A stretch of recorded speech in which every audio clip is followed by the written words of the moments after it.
اور اسے بتایا جا رہا ہو کہ صحیح راستہ یہ ہے، اسلام کا راستہ یہ ہے، اس کے بعد بھی ہر دھرمی پہ آمادہ ہو جائے یہ کرنے کے لیے، جیسا کہ ہم سے پہلے جو مسلمان مانے جاتے تھے جسے ہم اہل کتاب کہتے ہیں، ان کا یہ شیوا اور طریقہ رہا ہے۔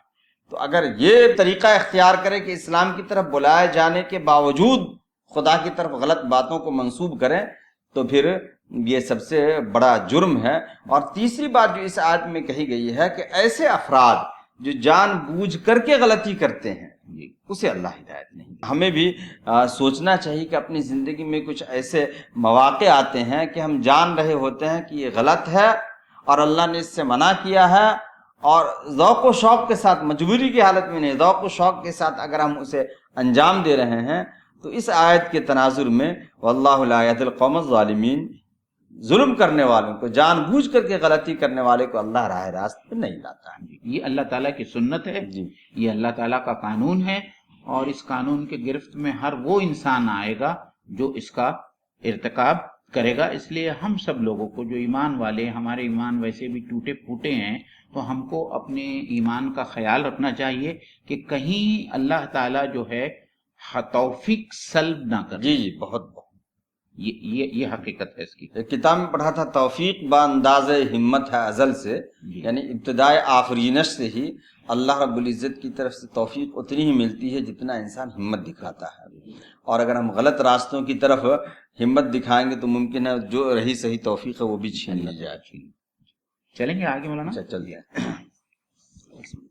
یریدون لیطفئوا نور اللہ بافواہہم واللہ متم نورہ ولو کرہ الکافرون۔ یریدون، وہ لوگ چاہتے ہیں، وہ لوگ سے مراد جو بھی ہو، جو چاہتے ہوں، چاہے یہود و نصارہ ہوں، دشمنان اسلام، جی، یا آج کے ہوں یا گزشتہ ہوں۔ لیطفئوا، وہ لوگ چاہتے ہیں کہ بجھا دیں۔ طفا یطفئ، اطفا یطفئ، اطفاء کی میننگ آتی ہے پھونک مار کر کے بجھانا۔ نور اللہ، اللہ کی روشنی کو، بافواہہم، اپنے منہ سے۔ موین بھائی اصل میں فمن کا لفظ آتا ہے، فمن منہ کو کہتے ہیں، اسی سے فوہ بنا، فوہ، اور فوہ کی جمع افواہ ہے۔ اور اتفاق ایسا ہے کہ اردو میں جو غلط باتیں رائج ہوتی ہیں لوگوں کے درمیان میں، اس کو بھی افواہ کہتے ہیں۔ تو اردو میں افواہ کہتے ہیں ایسی چیزوں کو، غلط باتیں رائج ہو، اور افواہ کہتے ہیں منہ کی جمع کو۔ ویسے بھی جب غلط باتیں رائج ہوتی ہیں تو کتنے منہ سے ادا ہوتی ہے، ایک سے نکل کے دوسرے منہ میں نکل کے چلی جاتی ہے۔ اس لیے جس نے بھی وضع کیا ہو، بہت دلچسپ یہ لفظ ہے کہ وہ اپنے منہوں سے یا پھونکوں سے بجھانا چاہتے ہیں اللہ کی روشنی کو۔ واللہ، اور اللہ، متم، اتمہ کہتے ہیں پورا کرنے کو، یعنی کسی بھی، چاہے وہ گنتی ہو یا جو چیز تکمیل کو نہ پہنچی ہو، اس کو پورا کرنے کو اتمہ کا لفظ استعمال کرتے ہیں۔ متم، پورا کرنے والا ہے، نوری ہی، اپنی روشنی کو۔ ولو، اگرچہ، کرہا، ناپسند کریں، الکافرون، انکار کرنے والے یا کفر کرنے والے، یعنی اللہ اپنی روشنی کو، اپنے نور کو، اپنے اسلام کو اور اپنی دی ہوئی شریعت کو مکمل کر کے رہے گا، چاہے ناپسند کرنے والے، بعض جگہ مشرک کا لفظ بھی آیا، ہاں، ناپسند کرنے والے، چاہے وہ مشرک ہوں یا کافر ہوں، اسے ناپسند ہی کیوں نہ کریں، لیکن اللہ اسے پورا کر کے رہے گا۔ تو مولانا یہ وہی پیشن گوئی ہے جس کی تمہید میں نے ناظرین کے سامنے باندھی تھی کہ آج کی آیتوں میں ایک آیت وہ آنے والی ہے جو اللہ تعالیٰ کی طرف سے پیشن گوئی، آپ اس کو سمجھ لیجئے، یا اللہ تعالیٰ کی طرف سے یہ فیصلہ ہے جو لکھا جا چکا ہے، اور یہی ہمارے لیے بہت ہی خوش آئند بات ہے مولانا، جس میں اللہ تعالیٰ یہ کہہ رہا ہے کہ دشمنان اسلام کو کتنا ہی ناگوار کیوں نہ گزرے، لیکن بہرحال یہ اللہ تعالیٰ کا فیصلہ ہے کہ یہ اللہ تعالیٰ کا نور، یہ اللہ تعالیٰ کا دین، اور جیسا کہ آگے آئے گا کہ هو الذی ارسل رسولہ بالہدی، ہم اس میں انشاءاللہ تعالیٰ اور زیادہ تفصیل کے اندر جائیں گے۔ یہ اللہ تعالیٰ کا جو نور ہے، لوگوں کو، لوگ جو اسے اپنے منہ سے بجھانا چاہتے ہیں، پھوکوں سے بجھانا چاہتے ہیں، بقول شاعر کے پھوکوں سے یہ چراغ بجھایا نہ جائے گا، تو اللہ کے اس نور کو لوگ اپنے پھوک سے بجھا نہیں سکتے. اس کی مثال اسی طریقے سے ہے کہ کوئی سورج کی طرف دیکھے اور اس کے نور کو اور اس کی روشنی کو بجھانے کی کوشش کرے تو ظاہری بات ہے کہ سورج کی روشنی ختم نہیں ہونے والی ہے. تو یہ اللہ تعالیٰ کی طرف سے ایک پیشن گوئی ہے، لیکن یہ پیشن گوئی کے اندر جو ہے اللہ تعالیٰ کا ایک فیصلہ چھپا ہوا ہے کہ دشمنان اسلام جتنی بھی کوششیں کریں اللہ کا یہ نور، اللہ کا یہ دین قائم ہو کر رہے گا. جی مومن بھائی، ایک بات اور سمجھ میں یہ آتی ہے کہ حق کے تعلق سے ہمیشہ سے افواہیں پھیلاتی جاتی رہی ہیں. اسی لیے علمیہ ندوی رحمۃ اللہ علیہ کی تحریر ایک جگہ میں نے پڑھا تھا کہ جتنی کوششیں اسلام کو مٹانے کے لیے کی گئی ہیں، اگر اس جگہ پہ کوئی اور مذہب ہوتا تو اب تک ختم ہو چکا.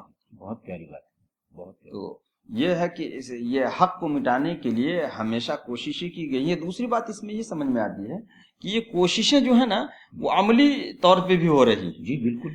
اور وہ غیر حصی طور پہ بھی، جیسے منہ کا لفظ ہے نا، جی یعنی یہ گویا تو حصی. ہاں حصی طور سے، جیسے کہ کسی کو ہاتھ سے تکلیف پہنچانا یا پوری پلاننگ کے ساتھ کچھ کرنا. لیکن ایک چیز جو تکلیف پہنچنے والی ہے، تکلیف دے سکتی ہے، وہ بات بھی ہے. اور بات کا معاملہ ہے کہ یہاں کچھ ہو، پھر وہاں کچھ ہو، پھر وہاں کچھ ہو، اور اندر اندر 1 سے 1000 لوگوں تک غلط بات پہنچ جاتی ہے. جیسا کہ ابھی اس زمانے میں دیکھیے جسمانی طور سے، جسمانی طور سے بھی ہے، لیکن زیادہ تر الیکٹرانک میڈیا جو ہے اور میڈیا کے ذریعے جو ہے جی جس طریقے کی باتیں اسلام اور پیغمبر اسلام اور مسلمانوں کے بارے میں پھیلائی جا رہی ہے، اور آج ہم اس کے عینی شاہد ہیں. بے افواہم کے عینی شاہد، بے افواہم کے ہم عینی شاہد ہیں کہ لوگ اپنے منہ سے بھی، آج ظاہری بات ہے کہ منہ کی جگہ اسمارٹ فون نے لے لیا ہے. تو اس اسمارٹ فون کے ذریعے اور واٹس ایپ کے ذریعے اور انسٹاگرام کے ذریعے اور فیس بک کے ذریعے اسلام اور پیغمبر اسلام اور مسلمانوں کے بارے میں جو کچھ چیزیں اور جو کچھ غلط باتیں منسوخ کی جا رہی ہے اور وہ پھیلائی جا رہی ہے، وہ اس آیت کے ضمن میں اس کو سمجھا جا سکتا، سمجھنا آسان. بلکہ آج مولانا ہمارے سامنے جو ہے، آپ ہندوستان کی مثال لیجئے کہ آج سے کچھ دن پہلے جو ہے وہ کشمیر فائلز آئی، اس کے بعد میں کیرالہ فائلز آئی، پھر اس کے بعد میں اجمیر فائلز آئی، اور اب جو ہے وہ 72 حوروں کو جو ہے اس کے اوپر واویلا مچایا جا رہا ہے اور اس کے اوپر ایک فلم آ رہی ہے. تو یہ تمام چیزیں جو ہے، یہ تمام حرکتیں ہیں، یہ تمام سازشیں ہیں، یہ اسی کا حصہ ہے کہ یہ اپنے منہ سے حصی طور پر اور جو بھی ان کے پاس میں وسیلہ موجود ہے اس کے ذریعے اللہ کے نور کو، اللہ کے دین کو بدنام کرنا چاہتے ہیں. لیکن اللہ تعالیٰ کا یہ فیصلہ ہے کہ اس طریقے سے اس دین کو کبھی ختم نہیں کیا جا سکتا. اللہ تعالیٰ اپنے دین کو اور اپنے نور کو بہرحال مکمل کر کے رہنے والا ہے. اچھا، اس میں ایک بات یہ بھی سمجھ میں آ رہی ہے کہ جیسے پھونک میں قوت نہیں ہوتی. جی پھونک میں قوت نہیں تو گویا کہ نور کے مقابلے میں پھونک کی حیثیت وہی ہے. موہن بھائی، آپ نے بات وہ چھیڑ دیا وہ حور کے بارے میں، تو تھوڑا سا ناظرین کے سامنے یہ بات آ جائے کہ یہ جو حور کا معاملہ ہے تو ایسا ہے کہ 72 73 10 20 یہ تو الگ معاملہ ہے، لیکن یہ جنت ایک ایسی جگہ جہاں عبادت، نماز، روزہ، زکوٰۃ، حج ہے نہیں، وہاں عیش کرنے کی جگہ ہے. تو عیش کرنے کے لیے جو چیزیں ضرورت کی ہے وہ تمام کی چیزیں ہیں، وہاں رہیں گی، مہیا رہیں گی. اب معاملہ 72 حور تک آتا ہے، تو جو لوگ 72 حور کہہ کر کے مسلمانوں کو اور اسلام کو بدنام کرنے کی کوشش کر رہے ہیں، انہیں اپنے دامنوں میں جھانکنا چاہیے. ان کے یہاں تو ہزاروں کی تعداد میں بتائی جاتی ہیں افسرائیں. تو ہم حالانکہ اس بات کو نہیں چھیڑنا چاہتے ہیں، لیکن خود ان کو دیکھنا چاہیے نا. ویسے بھی ہمارے مذہب اور ان کے مذہب کا کچھ مقابلہ ہی نہیں. یہ اسلامی الہی دین مذہب ہے، خدا کی طرف سے نازل کرتا ہے. دیگر مذاہب جو ابھی دنیا میں پائے جاتے ہیں اس میں تحریف شدہ ہے، یہ ہاتھوں سے لکھے ہوئے ہیں.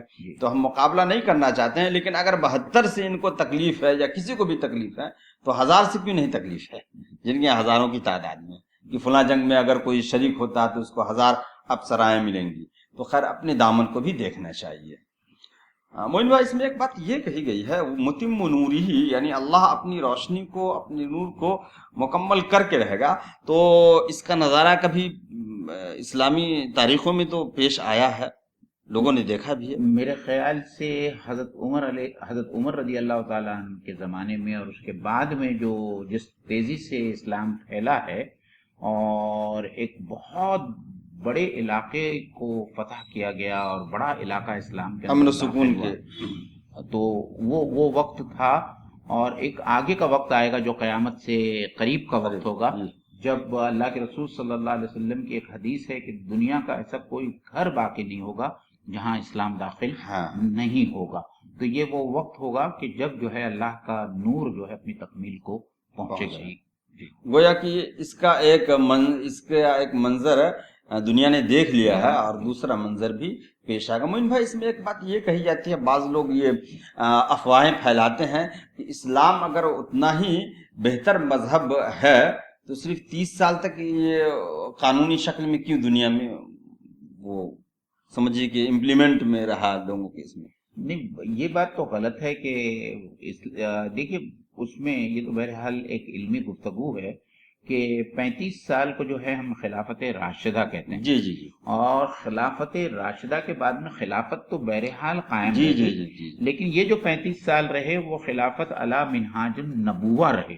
اور اس کے بعد میں جو ہے وہ جس کو ہم ملوکیت کا دور کہتے ہیں، وہ ملوکیت کا دور شروع ہوا. لیکن بہرحال اس میں بھی شریعت نافذ، وہ بھی شریعت نافذ تھی، وہ بھی خلافت کی ہی ایک شکل تھی، لیکن اپنی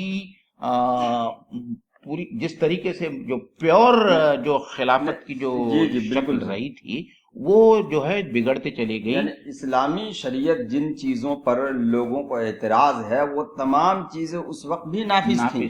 جی. صرف افراد بدلے تھے حکومت چلانے والے. اب یہ تو ممکن نہیں ہے کہ ہر ایک حضرت ابو بکر و عمر ہو جائیں، لیکن کھلے عام طور سے کوئی بھی ایسی برائی جس کو قرآن نے منع کیا اور حدیث نے منع کیا وہ کوئی کرنے کی جرات نہیں کر سکتا. یہاں تک کہ بادشاہ یا خلیفہ جو اس وقت مانا جاتا تھا اس کو اپنے طور سے بہت سارے اختیارات انہوں نے حاصل کر لیے تھے، لیکن قرآن اور حدیث کی کھلی طور سے وہ مخالفت نہیں کر سکتے. یعنی جب تک خلافت قائم رہی 1924 تک، جب اس وقت تک جو ہے سمجھیے کہ شرعی لحاظ سے قوانین نافذ رہے. تو جی جی وَلَوْ كَرِهَ الْكَافِرُونَ، اگرچہ کافر اسے ناپسند کریں. اس کے بعد آگے چلتے ہیں. هُوَ الَّذِي أَرْسَلَ رَسُولَهُ بِالْهُدَى وَدِينِ الْحَقِّ لِيُظْهِرَهُ عَلَى الدِّينِ كُلِّهِ وَلَوْ كَرِهَ الْمُشْرِكُونَ. هُوَ الَّذِي، وہی ہے جو ارسل بھیجا، رسولہ اپنے رسول کو، بالہدا ہدایت کے ساتھ، ودین الحق اور دین حق کے ساتھ، لیظہرہ اظہرہ کی میننگ آتا ہے ظاہر کرنا، اور علی جب آ جائے تو غالب کرنا. لیظہرہ لیظہرہ تاکہ غالب کرے ہو اس کو یعنی دین حق کو، علی الدین کلہ تمام ادیان پر. وَلَوْ كَرِهَ الْمُشْرِكُونَ، اگرچہ مشرکوں کو کتنا ہی ناگوار ہو. تو مومن بھائی یہ پہلے کافرون کا لفظ لایا پھر مشرکون کا لفظ لایا، یعنی اس میں تمام لوگ، تمام دشمنان اسلام کو اللہ تعالیٰ نے شامل کر لیا. مفسرین یہ کہتے ہیں کہ یہاں مشرکین سے مراد عرب کے مشرکین ہیں، اور آگے جو پہلے کافرون لایا گیا اس سے تمام دوسرے اہل کتاب، یہود، نصارہ اور جو بھی غیر مسلم اور جتنی مخالف جو اسلام دشمنان جو اتنے ہیں وہ، اور یہ ملا کے جو ہے اللہ تعالیٰ نے دشمنان اسلام کا جو ہے اس کا احاطہ کر لیا. اب یہاں مولانا دو تین چیزیں ہیں جس کو ہم سمجھانا چاہتے ہیں. وہ الذی ارسل رسولہ، کہ اللہ ہی ہے جس نے اپنے رسول کو بھیجا، بالخدا، تو خدا یا ہدایت سے مراد کتاب اللہ ہے، اللہ تعالیٰ کی کتاب ہے، یا قرآن مجید ہے جو ہم اس وقت آپ کے سامنے پڑھ رہے ہیں، اس کو سنا رہے ہیں، اس کو سمجھا رہے ہیں. اور یہ بات سمجھنے کی اس وقت دیکھیے حضرات کہ اللہ تعالیٰ نے اپنی کتاب کو کتاب ہدایت کہا. یہاں پہ بھی کتاب نہ کہتے ہوئے ہدایت کا لفظ استعمال کیا ہے کہ یہ کتاب سر تا پا ہدایت ہی ہدایت ہے. تو ظاہری بات ہے کہ اس سے انسان کو ہدایت اسی وقت حاصل ہوگی جب وہ اس کو سمجھ کر پڑھے گا اور کوشش کرے گا کہ اللہ تعالیٰ کے احکام پر وہ چلے. تو اس کے بغیر جو ہے یہ کتاب ہدایت نہیں ہو سکتی. اور یہ کتاب اللہ تعالیٰ نے نازل کی ہے، اسی لیے نازل کی ہے کہ ہم اس کو سمجھ کر پڑھیں اور اپنی زندگی میں اللہ تعالیٰ کے جو فرمان ہیں ان فرمان کے اوپر عمل ہم کریں۔ اور پھر اس کے بعد میں اللہ تعالیٰ کہتا ہے وہ دین الحق، مطلب اس میں جو ہے قرآن کے علاوہ دین الحق جو لایا گیا ہے، پہلی بات تو یہ کہی جا رہی ہے یہ اللہ تعالیٰ کی طرف سے ہے، اور اللہ تعالیٰ یہ کہہ رہا ہے کہ اس کا دین جو ہے وہی دین حق ہے، یعنی اسلام ہی دین حق ہے۔ اور قرآن مجید میں دوسری جگہ پہ کہا گیا ہے کہ اسلام کے علاوہ اور کوئی دین اللہ تعالیٰ کے نزدیک پسندیدہ اور قابل قبول، ان الدین عند اللہ الاسلام، اور اللہ کے نزدیک تو ایک ہی دین ہے اور وہ دین اسلام ہے۔ اور تمام پیغمبر حضرت آدم علیہ السلام سے لے کے تو اللہ کے رسول صلی اللہ علیہ وسلم تک جتنے پیغمبر آئے وہ یہی دین کو لے کر آئے اور اسی دین کی انہوں نے دعوت دی۔ تو اللہ تعالیٰ کہہ رہے ہیں کہ ساری دنیا کے اندر جو ایک صحیح دین ہے وہ دین حق جو ہے وہ اسلام ہے۔ تو اللہ تعالیٰ نے اپنے رسول کو بھیجا، اس کے ساتھ میں کتابوں کو بھیجا، خاص طور پر آخری کتاب قرآن مجید ہے، اور اس کے ساتھ میں یہ دین حق کو جو ہے اللہ تعالیٰ نے اس لیے بھیجا ہے لِيُظْهِرَهُ عَلَى الدِّينِ كُلِّهِ، کہ دنیا کے جتنے باطل نظام اس وقت قائم ہے یہ دین حق ان کے اوپر جو ہے وہ غالب ہو جائے گا۔ قُلْ جَاءَ الْحَقُّ وَزَهَقَ الْبَاطِلُ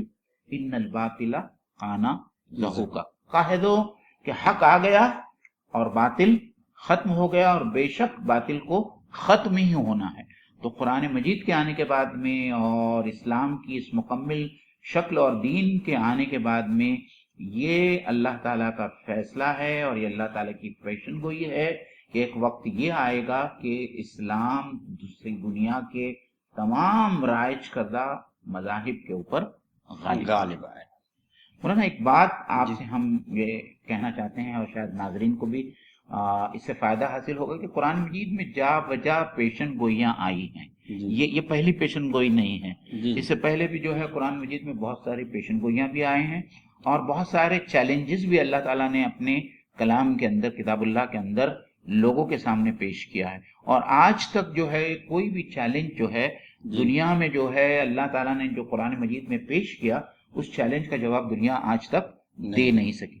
اس میں جہاں تک پیشن گوئیوں کا تعلق ہے تو جیسا آپ دو پیشن گوئیاں جو فوری طور پر میرے دماغ میں یا میرے ذہن میں آ رہی ہیں، ایک غلبت الروم والی پیشن گوئی ہے کہ اللہ کے رسول صلی اللہ علیہ وسلم کے زمانے میں اور روم کے اوپر جو ہے فتح حاصل کر لی ایرانیوں نے، آتش پرست ایرانیوں نے، اور وہ وقت اتنا خطرناک تھا کہ اس وقت کوئی اس بات کا تصور بھی نہیں کر سکتا تھا کہ اہل روم جو اہل کتاب تھے وہ دوبارہ ان آتش پرست ایرانیوں کے اوپر غالب ہو جائیں گے۔ اور سورہ روم کے فوری آیت میں، ابتدائی آیات میں اللہ تعالیٰ نے یہ پیشن گوئی بضع سنین کہ چند سالوں میں جو ہے یہ رومی دوبارہ ایرانیوں پہ غالب ہو جائیں گے، اور ایسا ہوا۔ یہ پیشن گوئی لوگوں نے اپنی نظروں سے لوگوں نے دیکھا۔ اور اسی طریقے سے صلح حدیبیہ کا معاملہ ہے۔ صلح حدیبیہ میں تو صحابہ کو یہ احساس ہوا کہ مسلمانوں نے، اللہ کے رسول صلی اللہ علیہ وسلم نے بہت ہی دب کر جو ہے صلح کی ہے اور بہت ہی یک طرفہ صلح کی ہے، لیکن قرآن مجید نے اس کو فتح مبین قرار دیا کہ یہ مسلمانوں کے حق میں فتح مبین ہے، کھلی فتح ہے۔ اور لوگوں نے دیکھا کہ کس طریقے سے صلح حدیبیہ کے جو شرائط تھے اور اس کے جو کلازز تھے اس کے وجہ سے جو 10 سال کا جو موقع ملا ہے دین کی دعوت کا، اور لوگ جس طریقے سے فوج در فوج جو ہے اسلام میں داخل ہوا، اور صلح حدیبیہ در اصل میں وہ دروازہ تھا جس کے کھل جانے کی وجہ سے فتح مکہ واقع ہو سکا، یعنی مکہ فتح ہوا، اور مکہ کے فتح ہونے کے بعد میں جوق در جوق لوگ اسلام میں داخل ہونے لگے۔ تو یہ دوسری پیشن گوئی تھی، اس وقت کوئی تصور بھی نہیں کر سکتا تھا صلح حدیبیہ کے وقت۔ جو حدیبیہ کے جو واقعات سیرت کی کتابوں میں آتے ہیں کہ صحابہ اتنے نڈھال ہو گئے تھے، اور پہلی بار ایسا ہوا تھا کہ اللہ کے رسول صلی اللہ علیہ وسلم نے ان سے کچھ کہنے کے لیے کہا اور انہوں نے فوری طور پر اس کی تعمیل نہیں کی۔ اس وقت تو یہ کوئی تصور بھی نہیں کر سکتا تھا کہ اللہ تعالیٰ نے جو یہ پیشن گوئی کی ہے کہ یہ فتح مبین ہے، اور اتنے جلدی جو ہے 8 سال میں، مطلب صلح حدیبیہ 6 ہجری میں ہوئی ہے اور 8 ہجری میں جو ہے مکہ فتح ہوا ہے. تو 2 سال کے اندر جو ہے صلح حدیبیہ کی وجہ سے جو ہے اللہ تعالیٰ نے جو پیشن گوئی کی تھی وہ پیشن گوئی لوگوں کے نظروں کے سامنے. کریں گے آگے اس میں اور آپ کچھ کہنا چاہتے ہیں؟ یہ دین حق والی بات جو ہے تو ابھی یہ اسلام ہے. وَمَن يَبْتَغِ غَيْرَ الْإِسْلَامِ دِينًا فَلَن يُقْبَلَ مِنْهُ. تو کیا دین حق یہ اسلام ہے؟ تو اس سے پہلے کون سا دین حق تھا؟ تو مولانا ہم آج تک یہی کہتے رہے ہیں اور ہمارے جتنے دروس ہوئے ہیں اس میں بھی ہم کہتے رہے ہیں کہ یہ لوگوں کے سمجھ کا پھیر ہے. جن کو ہم نصارہ کہتے ہیں اور جو حضرت عیسیٰ علیہ السلام کے صحیح ماننے والے تھے وہ آج سے پہلے کی امت مسلمہ. یہود ہے جو حضرت موسیٰ علیہ السلام کے ماننے والے تھے وہ بھی اس سے پہلے کی امت مسلمہ تھی. جب انہوں نے اپنے دین کے اندر تحریف کر دی تو وہ مسلمان سے یہود ہو گئے، اور جن لوگوں نے حضرت عیسیٰ علیہ السلام کے دین اسلام میں تحریف کی وہ مسلمان سے نصارہ بن گئے. تو آج بھی جو دین اسلام، تو ان تمام پیغمبروں کا دین اسلام ہی تھا. حضرت نوح علیہ السلام کا بھی دین اسلام تھا، حضرت موسیٰ علیہ السلام، حضرت عیسیٰ علیہ السلام کا بھی دین اسلام تھا. تحریف کرنے کے بعد میں یہ جو ہے مسلمان سے نصارہ بنے یا مسلمان سے یہود بنے.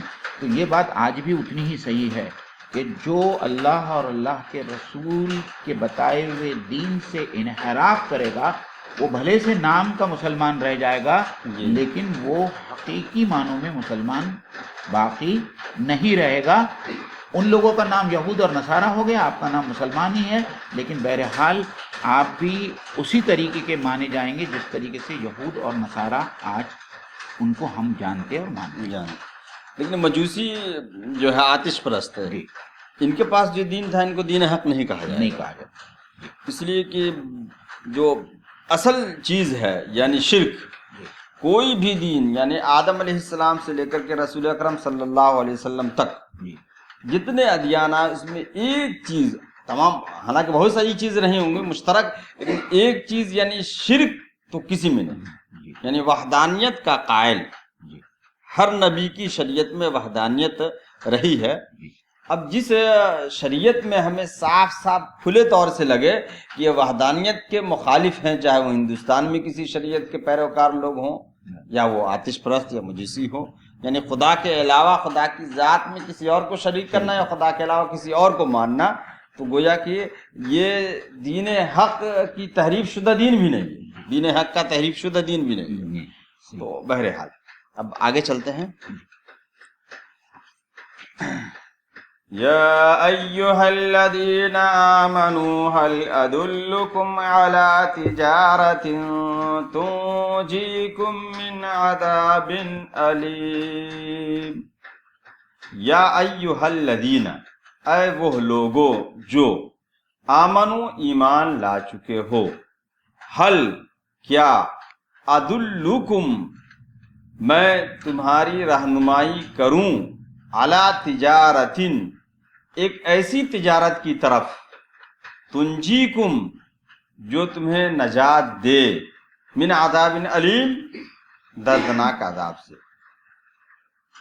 تو اس میں مجھے کچھ وضاحت فرمائیں. جی سب سے پہلے تو ہم یہ سمجھے کہ یہاں اب خطاب کیا جا رہا ہے ایمان والوں سے، اور اس میں وہ تمام ایمان والے شامل ہیں جو اس وقت موجود تھے اور آج بھی موجود ہے. اور یہاں اللہ تعالیٰ ایک بڑی عجیب بات کہہ رہا ہے کہ اے ایمان والو، اے وہ لوگ جنہیں ایمان کا دعویٰ ہے، جنہوں نے ایمان لانے کا دعویٰ کیا، حل ادلکم کیا میں تمہیں بتاؤں، علی تجارت ایک تجارت کے بارے میں، تنجیکم من عذاب علیم جو تمہیں دردناک عذاب سے بچائے گا. تو سب سے پہلے مولانا ہم تجارت کو لے لیں کہ یہاں اللہ تعالیٰ نے جو الفاظ استعمال کیا ہے وہ ایسا ہے کہ جو لوگ بہت ہی، جن کا طرز عمل اور جن کی سوچ اور فکر جو ہے بہت ہی مادی ہو جاتی ہے، وہ انہی الفاظ کو اچھی طریقے سے سمجھتے ہیں اور اسی فکر کو اچھی طریقے سے سمجھتے ہیں. تو اللہ تعالیٰ نے ان کے فکر کو اپنی طرف توجہ ان کی مبذول کرانے کے لیے یہاں تجارت کا لفظ لایا ہے کہ کیا میں تم جو لوگ، یہ جو انسان ہے اور خاص طور پر مسلمانوں سے خطاب کیا جا رہا ہے کہ تمہارے لیے اپنی تجارتیں بہت عزیز ہے، تو کیا میں تمہیں ایک ایسے تجارت کو نہ بتاؤں، یا میں ایسی تجارت بتانا چاہتا ہوں جو تمہیں عذاب علیم سے نجات دے گا۔ اب تجارت کہتے کس کو ہے مولانا؟ جی جی، یہ اصل وضاحت آنی چاہیے، یہ اصل وضاحت ہے جو آنا چاہیے۔ تجارت ہوتا ہے مال کے بدلے میں مال۔ تو ایک شخص جو ہے اپنا پیسہ لگاتا ہے، اپنا وقت لگاتا ہے، اپنی صلاحیتیں لگاتا ہے اور وہ ایک چیز بیچنے کے لیے لاتا ہے۔ تو تجارت کے اندر دو فریق ہوتے ہیں، ایک بیچنے والا ہوتا ہے اور ایک خریدنے والا ہوتا ہے، ٹھیک ہے؟ تو بیچنے والا بھی مال بیچتا ہے اور اس کے ساتھ میں وہ اس مال کے اوپر اپنا وقت اور اپنی صلاحیتیں لگاتا ہے، اور جو شخص خریدتا ہے وہ بھی اپنا مال دیتا ہے اور اس مال کے عوض سامنے والے بیچنے والے کے مال کو خریدتا ہے۔ تو مال کو مال کے مقابلے میں اس کا لین دین ہوتا ہے، اور یہ مال جو ہے اس کو ہم کو سمجھنا چاہیے کہ یہ دونوں مال عارضی نوعیت کے ہیں، فنا ہونے والے ہیں۔ اس بات کو ہم یاد رکھیں۔ میرے پاس میں جو مال ہے میں جو بیچ رہا ہوں یہ بھی عارضی نوعیت کا ہے، اور جو آدمی خرید رہا ہے یا وہ جو مال جو دے رہا ہے، وہ پیسے جو دے رہا ہے وہ بھی عارضی نوعیت کے ہیں، اور دونوں کے جو قوتیں ہیں یا دونوں کی جو یہ کہنا چاہیے کہ ان کے جو ویلیوز ہیں، جو ویلیوز ہیں دونوں کے، وہ وقت کے لحاظ سے گھٹتے بڑھتے رہتے ہیں، ٹھیک ہے؟ ایک تو عارضی ہے، دوسرا ان کے ویلیوز جو ہے، قیمتیں جو ہیں وہ گھٹتے بڑھتے رہتے ہیں، اور بیچنے والا اور بسا اوقات تو جگہ کے حساب سے بھی، ہاں جی جی جی، وقت تو دور کی بات ہے، کبھی کبھی ایک ہی وقت میں ایک جگہ پہ کسی کی ویلیو ہے، دوسری جگہ پہ اس چیز کی ویلیو نہیں ہے۔ اور تیسری اہم بات یہ ہے کہ یہ سودے بازی میں جو ہے یہ تینوں شکلیں ممکن ہیں۔ اس میں یہ ہے کہ بیچنے والا بھی منافع میں رہے، خریدنے والا بھی منافع میں رہا ہے، کہ اس کو اچھا مال مل گیا پیسے لے کے، ایک شکل یہ ہے۔ دوسری شکل یہ ہے کہ بیچنے والا منافع میں رہے لیکن خریدنے والا نقصان میں چلا جائے، اور تیسری شکل یہ بھی ہو سکتی ہے کہ خریدنے والا جو ہے منافع میں رہے، بیچنے والا نقصان سے گھاٹے سے بیچے، اور چوتھی شکل یہ ہو سکتی ہے کہ دونوں جو ہے نقصان کا سودا کریں ایک دوسرے کے ساتھ۔ لیکن اس کے مقابلے میں اللہ تعالیٰ جس تجارت کی بات کر رہا ہے، یہ تجارت اس تجارت سے کہیں زیادہ الگ ہے۔ تو اس کا جو سب سے پہلا منفی پہلو جو ہے وہ اللہ پیش کر رہا ہے۔ سب سے پہلی ہم یہ بات کر لیں کہ اللہ تعالیٰ جس تجارت کی بات کر رہا ہے اور جس تجارت کے عوض وہ نعمتیں دینے والا ہے، ان نعمتوں کا دنیاوی نعمتوں یا چیزوں اور مال سے کوئی جو ہے اس کا کمپیریزن نہیں ہے، اس کا کوئی موازنہ نہیں ہے۔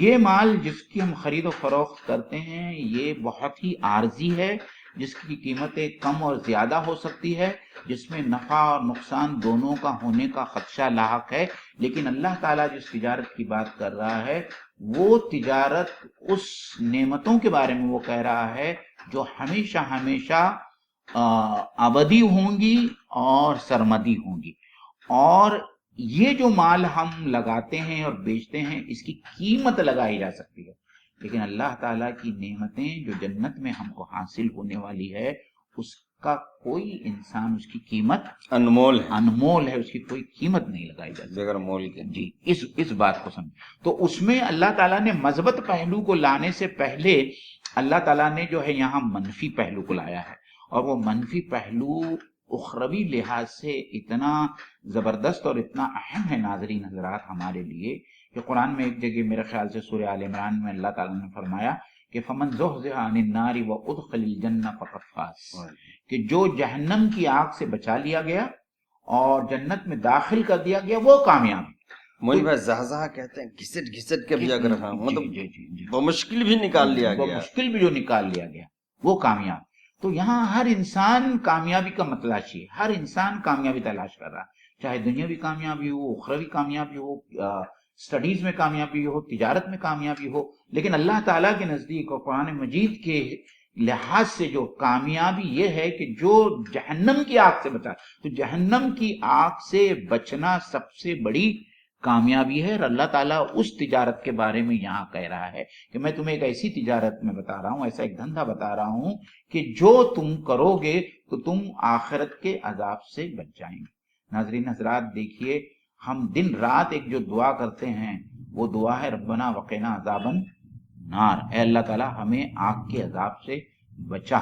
تو یہ دعا بار بار ہم کو سکھائی جاتی ہے، اور اس دعا کی اہمیت کا ہم کو اندازہ ہونا چاہیے کہ جہنم ایک ایسی جگہ ہے کہ جہاں کوئی انسان ایک پل بھر بھی ٹھہرنا اور رکنا پسند نہیں کرے گا. تو یہاں جو تجارت کا ذکر اللہ تعالیٰ نے کیا ہے مولانا، جی یہاں اس کا پہلے منفی پہلو پیش کیا گیا ہے کہ اس تجارت کے عوض اللہ تعالیٰ سب سے پہلے ہم کو جہنم کے عذاب سے بچائے گا یا نجات دے گا.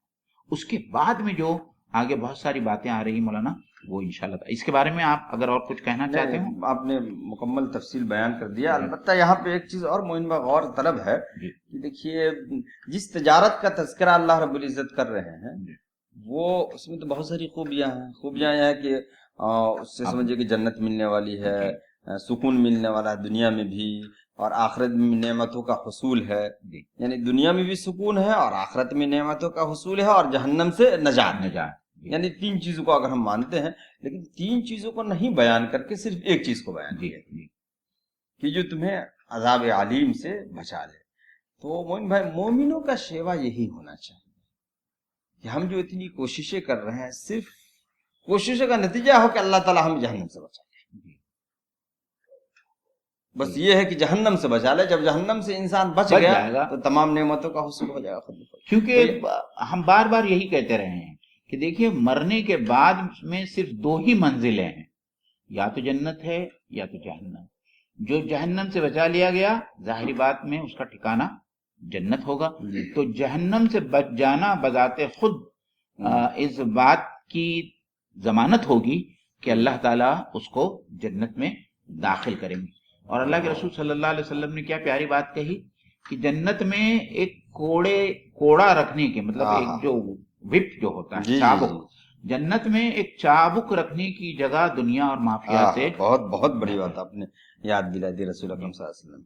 موین بھائی ایک بات اور سمجھ میں جو آ رہی ہے وہ یہ ہے کہ عذاب علیم سے بچنے کی کوشش کرنا یہ اصل ہے. اسی لیے کہ یہ مشکل، نیک کام کر لینا آسان، لیکن جہنم میں لے جانے والے اعمال سے بچنا مشکل ہے. جنت میں لے جانے والے اعمال کا کر لینا بہت آسان ہے، لیکن جہنم میں لے جانے والے اعمال سے بچنا بہت مشکل ہے. ایک انسان تمام عبادات، تمام فرائض کی پابندی کر سکتا ہے، لیکن کیا وہ کما حقہ گناہوں سے بھی بچ رہا ہے؟ یہ ذرا مشکل ہوتا ہے. اس لیے پہلے یہ ہونا چاہیے کہ گناہوں سے بچے انسان، اور فرائض کے اہتمام کے ساتھ گناہوں سے بچے تو پھر سونے پر سہاگا. چلیے آگے اس میں اور کچھ بات ہے. تؤمنون باللہ ورسولہ وتجاہدون فی سبیل اللہ باموالکم وانفسکم ذالکم خیر لکم ان کنتم تعلمون. وہ کیا ہے، وہ تجارت کیا ہے وہ بتایا جا رہا ہے. اس کو مزید اس کی شرح پیش کی جا رہی.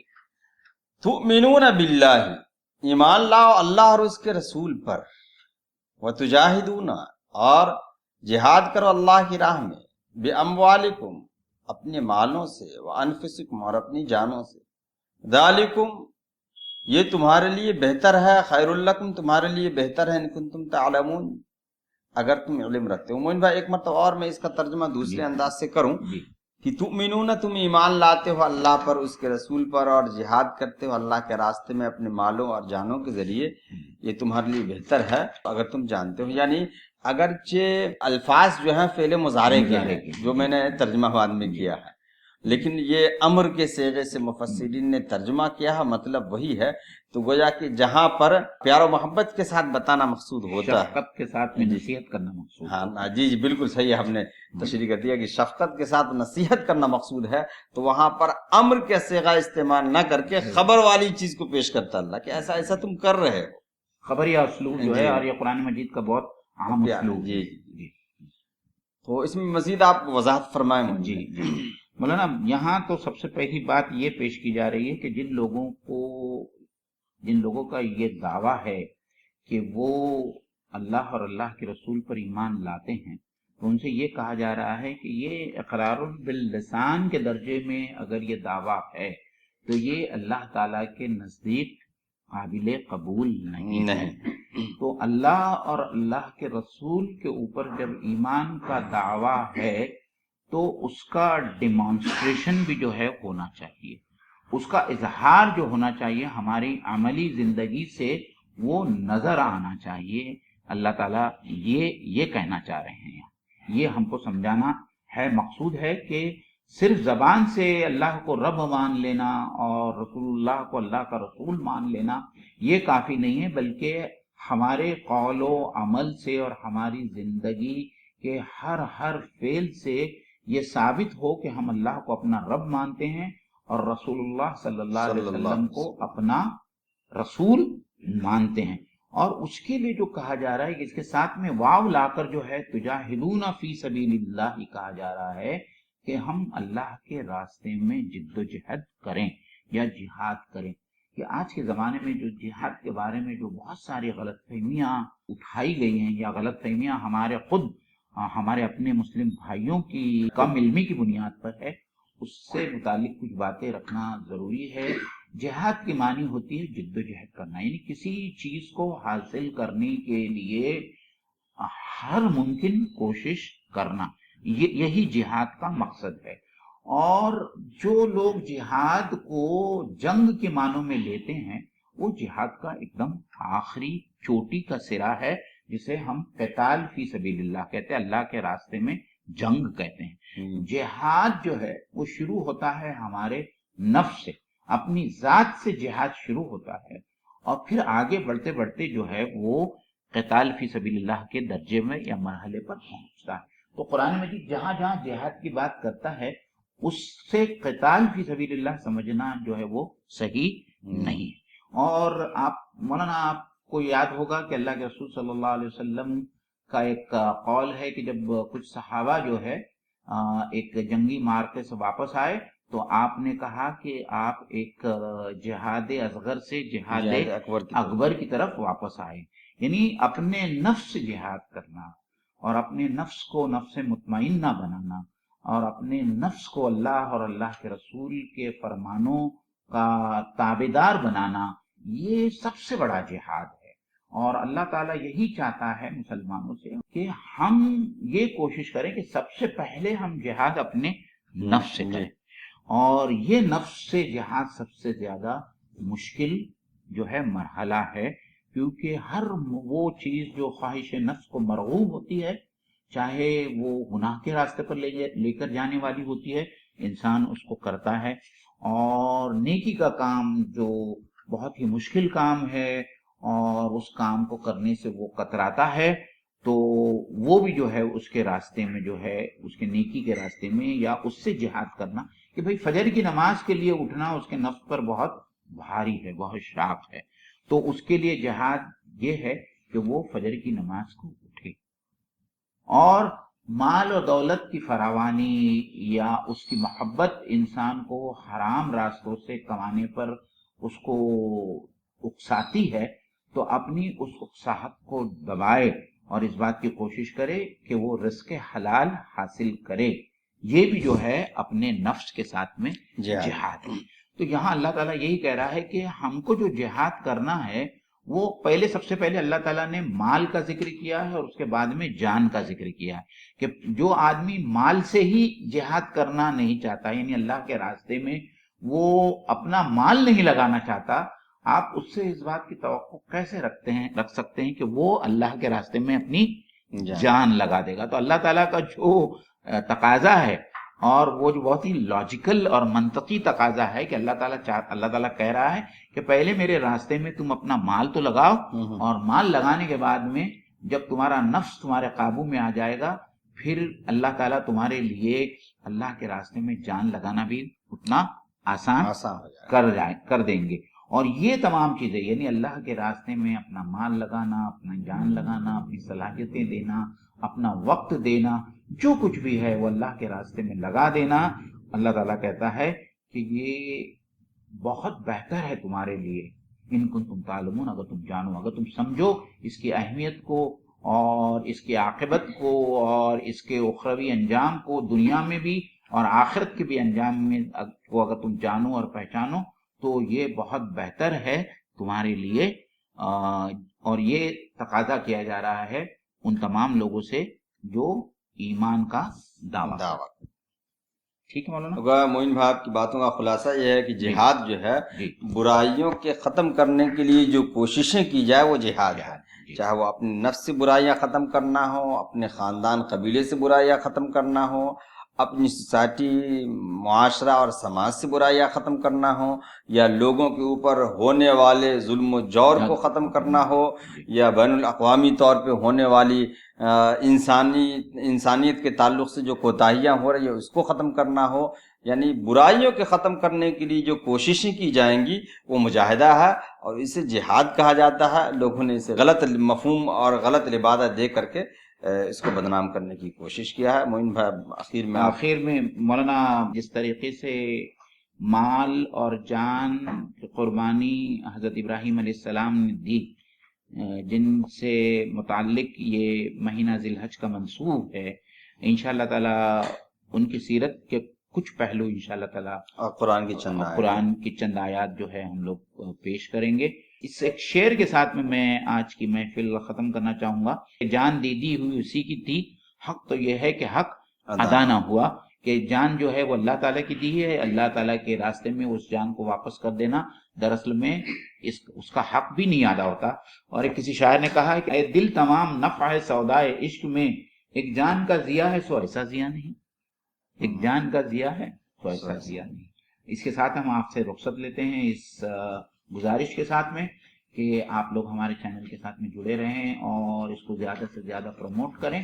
انشاءاللہ تعالی ذی الحج سے متعلق جو ہے ایک خصوصی ایپیسوڈ اگلی جمعرات کو 9:30 بجے آپ کے سامنے جو ہے پیش کیا جائے گا اور اس کو ہم لوگ ٹیلی کاسٹ کریں گے۔ آپ لوگوں سے التماس ہے کہ ہمارے چینل کو پروموٹ کرنے میں ہماری مدد کیجیے۔